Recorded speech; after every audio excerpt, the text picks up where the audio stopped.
And He Never Wanted to Leave by Mostly Brits. Chapter 2, Before the Storm.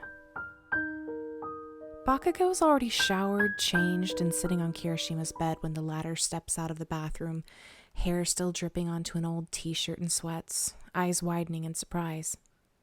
I didn't hear you come in. I'm fucking stealthy. Kirishima laughs quietly, rubbing a towel through his hair. Yeah, I guess. Did you brush your teeth? No, not yet. Brush your teeth. Bossy much? Kirishima. Okay, just give me a sec, he says, trudging over to his backpack and rummaging haphazardly through the contents. It's taking too long. You're taking too long, Bakugou says, pushing the other aside and dumping the bag onto the desk. Bakugou. Here, he growls, holding out the toothbrush and toothpaste. Fucking organize your bag better next time. You don't have to be so... Kiri stops as he takes the toothbrush, as their hands meet, as he feels Bakugou's, shaking. Baku, brush your teeth, shitty ear. Bakugou turns away, putting the mess he'd made back in the bag. But the other is still watching him. Kirishima. Fine. Brushing my teeth. Got it. Bakugou sighs and zips the backpack up, sets it on the floor next to the desk, next to his duffel, next to his pillow. He grabs it and crawls into bed, fluffing it, trying to believe that the action will make this any more comfortable, will make sleep come any easier, will make saying goodbye. Dude? Kirishima's returned and his eyes are wide once again, locked on Bakugou in his bed, under his covers. Don't dude me. But Kirishima's still staring. What? Bakugou growls, challenges. Nothing. I just didn't expect... You want me to leave? No! Kiri's voice jumps an octave and his face goes red. I mean, it's fine, he stammers. I don't mind. You sure? Positive. Kiri nods. And he's hugging himself now, biting his lip, looking at the bed. Well, don't just stand there, dumbass. Get over here. Right. Yes. Good. Good? Shut up. Kiri groans and crawls in. And he feels warm next to Bakugou. And he feels nervous. And why the fuck is it all so weird? It's not even like it's the first time they've done this. Only before it's happened by accident. Studying in bed on too little sleep. Playing Mario Kart one too many hours into the night. Or it's happened by circumstance. A nightmare, explosions in the dark, a soothing voice, a protective embrace. This feels altogether more purposeful. So, Kiri jostles a bit, staring up at the ceiling, trying to keep his distance, as much as two teenage boys can in a single bed, trying to keep the physical contact to a minimum. Why did you decide to stay? You started crying. Oh, yeah. Sorry about... But I was already thinking about it. Been thinking about it all damn day. Kirishima looks at him, surprised, confused. Told you it didn't fucking matter where our rooms were, didn't I? Bakugou grumbles, folding his arms. But you weren't going to. Bakugou rubs his face. You need sleep. And you think you'll make that harder? I'm not... I can't risk making it harder. I can't... Fuck. I'd rather... Kirishima smiles. I'm glad you're here. You still need to sleep. You keep saying that. I keep meaning it too. Do you want to leave? No. Do you think you'd sleep better if you left? Would you? No? Then no. Baku, I don't think I'm going to be able to sleep either way. Kiri turns over to face him better. You have to. I'm going to fucking try. Good. But not until you fall asleep. Kiri huffs. You're just being ridiculous now. I'm fucking serious. No, you hang up. Fuck you. Then fuck you too, Kiri says. But there's no bite to his words. He watches Bakugou, chewing on his lip, eyes all concern. Kiri, just close your eyes with me. Bakugou sighs. Fine. But move closer, idiot. You're too close to the edge. I don't want to wake up to you falling off again. It only happened once. That's one too many times. Get over here, I mean it. Kirishima looks wary at first, like this is some sort of trap. But Bakugou just glares at him, opening his arms, waiting. And then Kiri's in them, his head against his shoulder, his face against his chest. And he feels warm, and he feels safe. And he smells like toothpaste and shampoo and motherfucking hope. And if Bakugou could sleep, this would be the way to do it. Maybe if the universe is any kind of merciful, he'll get the chance someday to do this for real. Bakugou? Yeah. You're still not asleep. Neither are you. He feels the redhead's breath against him, feels him hesitate. You're fighting Shigaraki tomorrow, Kirishima says. You heard? Biggest battle in the world. The only one that really matters. He shrugs. Where else would you be? And damn it, he's not wrong. And Bakugou may be giving his life to that fucker tomorrow, but he refuses to give him any more than that. Any more of his thoughts. Any more of his time. What do you want to do tomorrow? He asks. Well, they assign me with... Screw that. I mean after. When we've won. What do you want to do?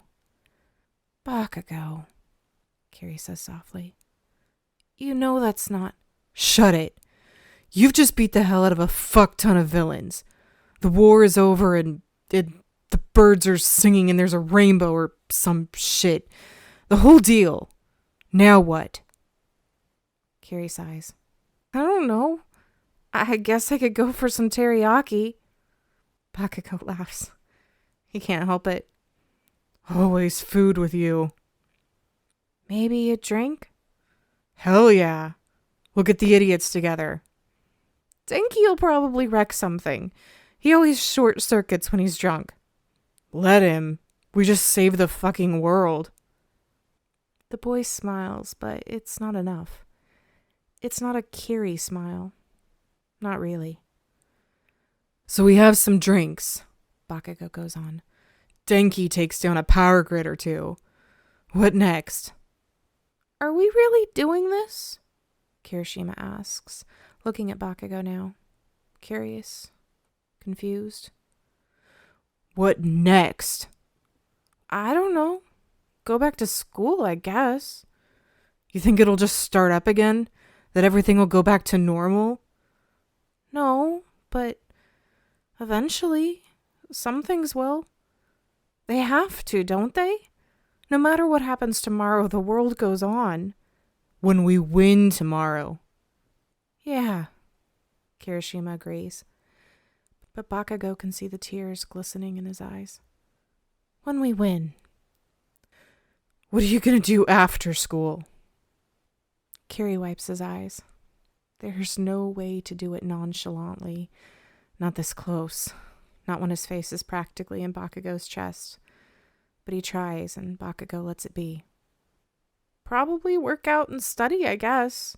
That's what we usually... No, I mean, after UA. When we graduate. Kiri snorts. Like, I know. You're telling me you've never thought about it? No, but... Then tell me about it. What's the point? I want to know. Why? Why wouldn't I? Why would you? Why wouldn't I? I don't know, because it doesn't make any sense, because I don't know why you're doing this, because it's stupid. Maybe, Bakugou says, looking down at the boy in his arms, wanting to see more, to see it all, a whole lifetime, if only for a night. Kirishima? Yeah? Be stupid with me. Kiri hesitates, looking at him again, but more intensely this time, like he's going to find an answer there. And Bakugou doesn't know what he sees exactly, but he must find something, because his expression shifts, softens. I'll start out as a sidekick, probably, he says finally, tucking his hair behind his ear. Maybe with fat, maybe somewhere else. It doesn't matter. It doesn't? You don't have a place you want to end up? I have a few ideas, but in the end, I don't really care. As long as I can be in the same city as... He pauses, takes a breath. In the same city as my boyfriend. Bakugou's eyes widen. There's a boyfriend? Kirishima's gaze hardens. You have a problem with that? No. Bakugou shakes his head. Not as long as he makes you happy. He does, Kiri says, staring down into Bakugou's chest. We're going to move in together. Apartments aren't cheap. Yeah, well, it's a bit shit, I guess. Small. Does it have a kitchen? Yeah. Then you'll be fine. Yeah. How's the view? Just a bunch of buildings, parking garages, stuff like that. Sounds amazing. Shut up, I'm just being realistic. Doesn't matter much anyway. We're saving up. Yeah? Some fancy penthouse? A cabin, actually. In the mountains. Oh. Yeah. Sounds nice. Yeah, I think so too. He swallows. We won't be able to stay there all the time, of course, but weekends, holidays. It'd have a better view than the shit apartment? Kiri nods. The best. Especially at night. It's just far enough from the city that you can really see the stars. Shit. What? You wanted to look at the stars. Oh. It's okay. No, we can go outside. For a little while. He shifts, making to stand, but Kiri grabs hold of his shoulders. No, it's fine, really. But you wanted to. I don't anymore. But it might be the last. Bakugou just manages to stop before he can screw up. Before that damn word comes out of his mouth again. Kiri seems to understand. He smiles. A real one this time. I'm with you. Where else would I want to be? Bakugou swallows. Settles back into the bed. Okay. And Bakugou doesn't know where to look anymore. He settles for the wall just past Kirishima's head. And the boy sighs, shifts deeper into the mattress, but there's still a stiffness to his posture. Something in the way he's holding his shoulders. So, Bakugou says, you get a cabin. Then what? What else is there? Isn't there anything else you want? I'm pretty happy. I thought you wanted a dog. So I get a dog. What kind of dog? A Pomeranian. Ha ha, funny. What kind of dog? I don't care, something from a rescue shelter. Always a hero. That is the goal. What else then? What else do I need? I already have a dog. What else do you want? I'm pretty happy. You said that already. Is that a bad thing? I thought you wanted to get married. Kiri stiffens, his face reddening. It's not... What? It's not like it's ever been a secret before. I've seen the magazines you and Raccoon Eyes gush over. I mean, maybe, I guess. But it doesn't... It matters. Why does it matter? Because it's what you want. Yeah, well, someone once told me you don't always get what you want. That doesn't mean you stop trying. Well, I don't... It's not up to... What are you expecting of me? What am I supposed to do? You said you got a boyfriend. Propose to him. Bakugou. What's the matter? Nothing. Too scared? No? So propose already. Fine! Good. The wind is blowing a little stronger outside now, and someone's walking around overhead. It's not the room right above them. Sarah, maybe? And there's muffled voices just below. And Kirishima is silent. What does he say? Bakugou finally asks. I don't know. It's your future, Red. Your apartment, your cabin, your dog. So tell me, what does your damn boyfriend say? I don't get to decide. I'm telling you, you do. That's stupid. It isn't. That's not how the world works. It's your world. Whatever you want. So what does he say? I don't know. What does he say, Eijiro? And Bakugou can feel the other boy's breath hitch against his chest. Watch as he turns to look up at him. Hard.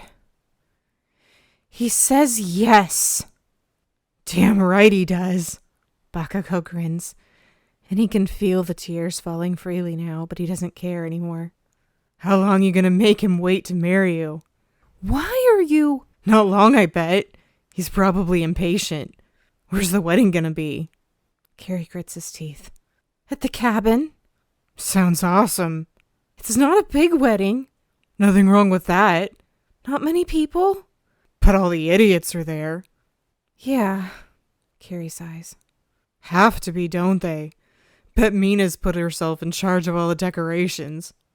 Probably. And the redhead smiles. I doubt I have much of a choice. Chiro could play music. That'd actually be really cool. Maybe something acoustic. What? I just realized. You're gonna do some corny thing with the dog, aren't you? Make him the ring bearer or something. Is it corny or is it classic? Riot. No. Murder. Yes.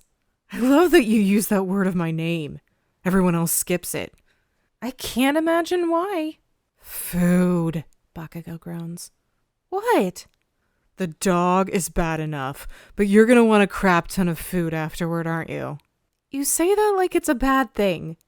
Yeah, 'cause you're gonna want those shitty American finger foods you never shut up about. And macaroni and cheese. Please tell me you're joking. My cousin from the US had her wedding catered and there was this huge, vat of it. You want a vat of mac and cheese? I mean, if it's the container you're objecting to, I'm sure you can recommend something classier. Oh my god, this is gonna be a complete clusterfuck. And Kiri's laughing. And the speeches, Bakugou whines. Mina will be obnoxious, but Denki? That fucker's gonna be your best man, isn't he? He's gonna either short circuit midway through or start crying like a... You think Denki's gonna be bad? I mean, Midori is yours, so... And Kirishima freezes, eyes wide and terrified, the glass pane shattering between them. I mean... Yeah. Bakugou cuts him off. Midori is mine. Lucky bastard. I guess we'll have to let him and Pikachu battle it out for most obnoxious best man. Kiri's silent, face flushed, just staring at Bakugou. Well, don't stop on me now, Red. What are you wearing? Crocs? No, Kiri sniffs. Not Crocs. Thank God. My mom would think it was hilarious, but Dad would have a coronary. He's probably going to beg us to let him design our outfits. I don't mind. Yeah? Sounds kind of perfect, Kiri whispers. Yeah, it does. Kirishima coughs, folding his arms, curling in on himself. Well, that's probably enough about me. What about you? He asks, his voice cracking. Tell me about your future. What's to tell? You already said it, didn't you?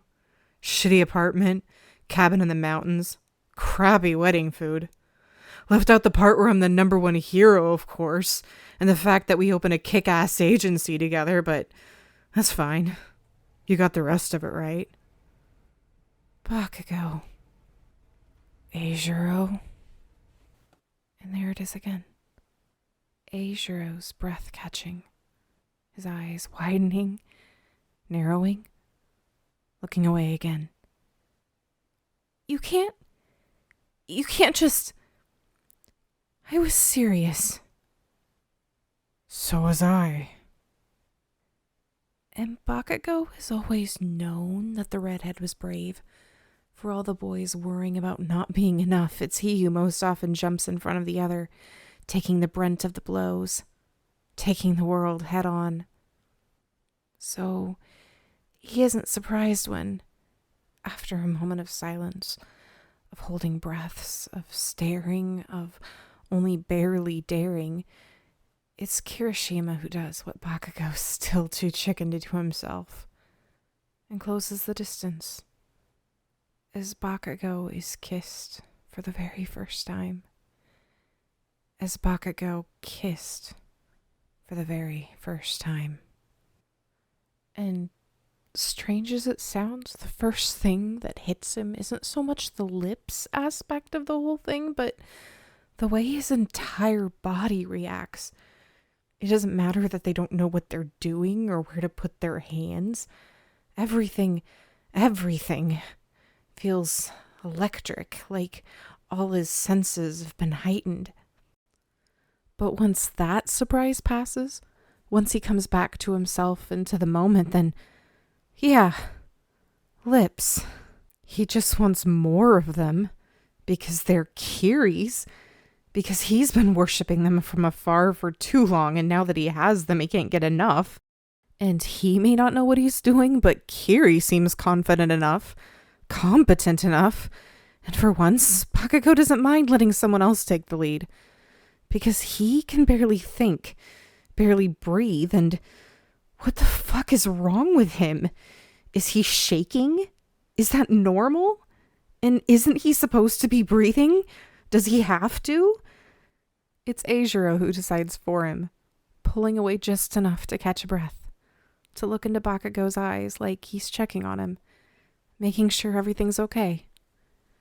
It is more than okay.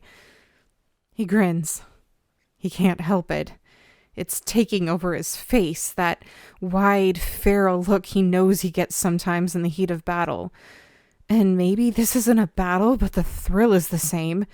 And he wants to win, damn it.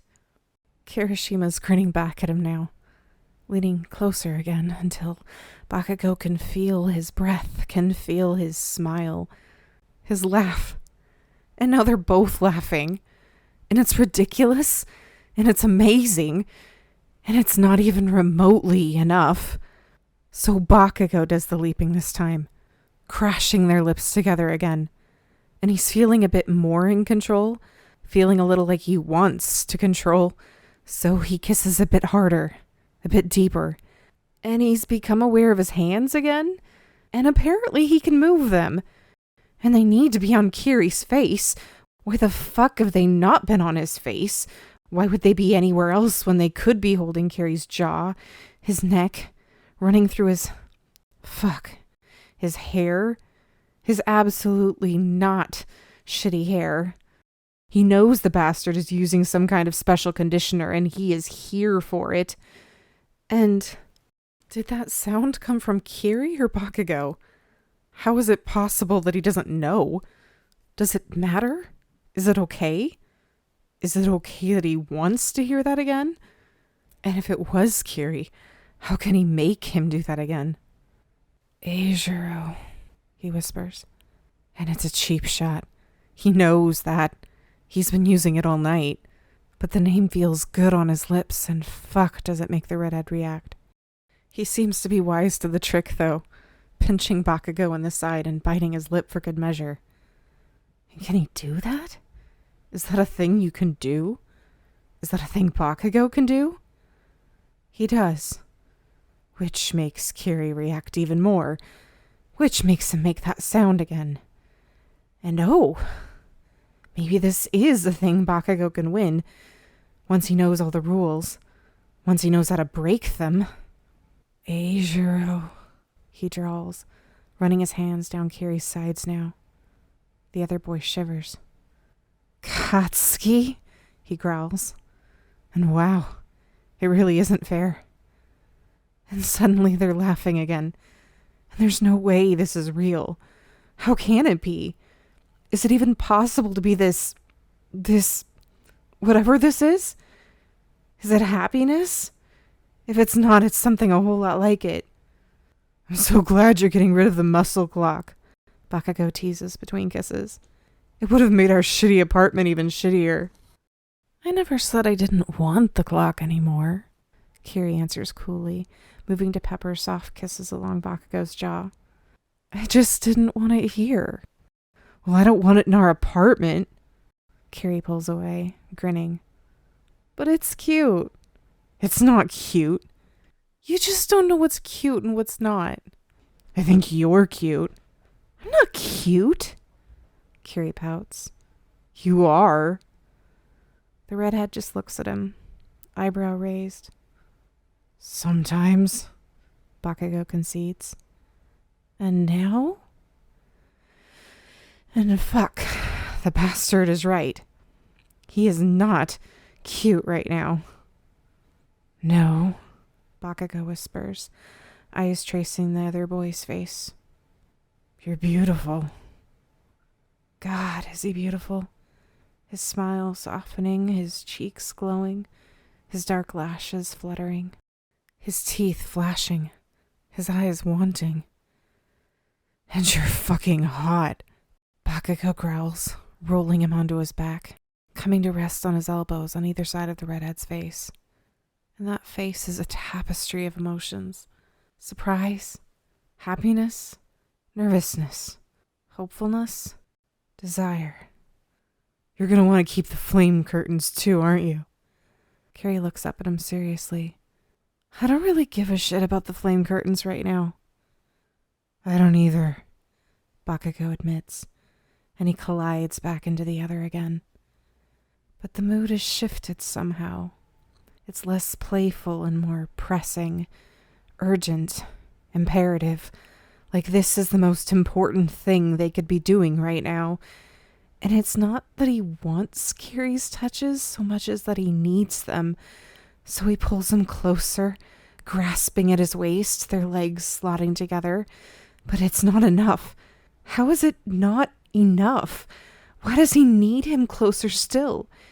It's not even so much about their bodies as it is about them, about wanting to reflect what Bakugou feels. And right now, he's feeling so much that it hurts. And maybe if he just holds Kiri a little bit tighter, it will go away. Or, no. Fuck no. This isn't happening. He isn't crying now. He can't be crying now. There isn't time for tears. Not tonight. Kirishima wipes them away, holding him steady. And then they're holding each other, because both of them are crying now. And it isn't right. And it isn't fair. He may only have this night, so can't he have this night? But damn it. If he has to spend it in tears, at least he'll do it in Kirishima's arms. But there it is.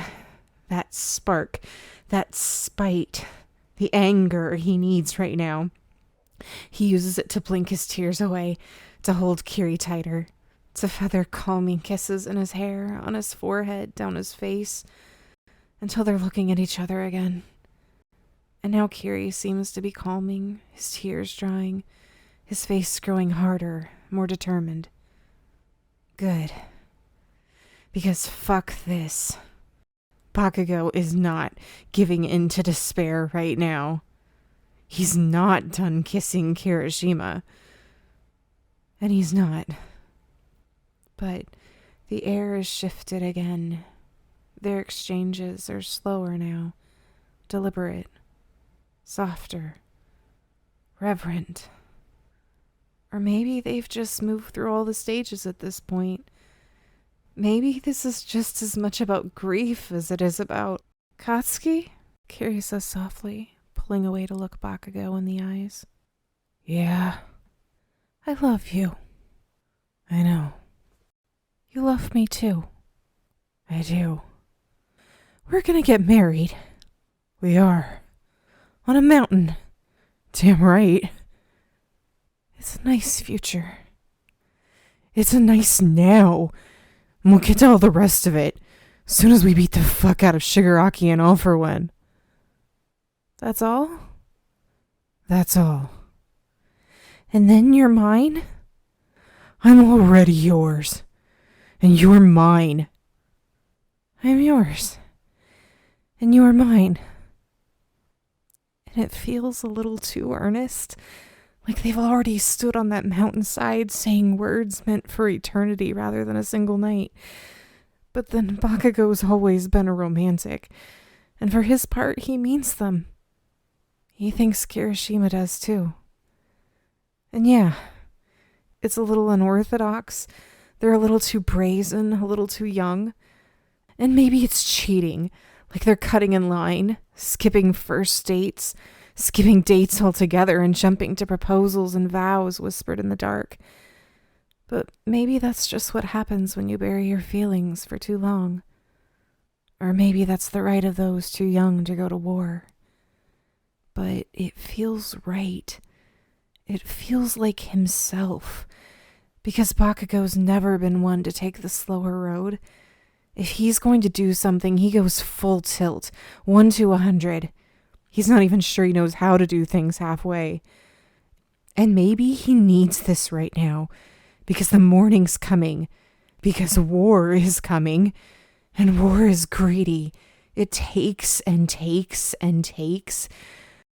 But these eternal moments, these future present memories, they're his, for now and for always. And each one becomes something he will carry, becomes something he won't have to carry, because it becomes a part of him. Kiri's hands and his hair, Kiri's eyes, swollen and red-rimmed, but all the more beautiful for it. The way he tastes, like mint in summer and everything he's ever wanted. The way their legs tangle together, fit together, like they were made for each other.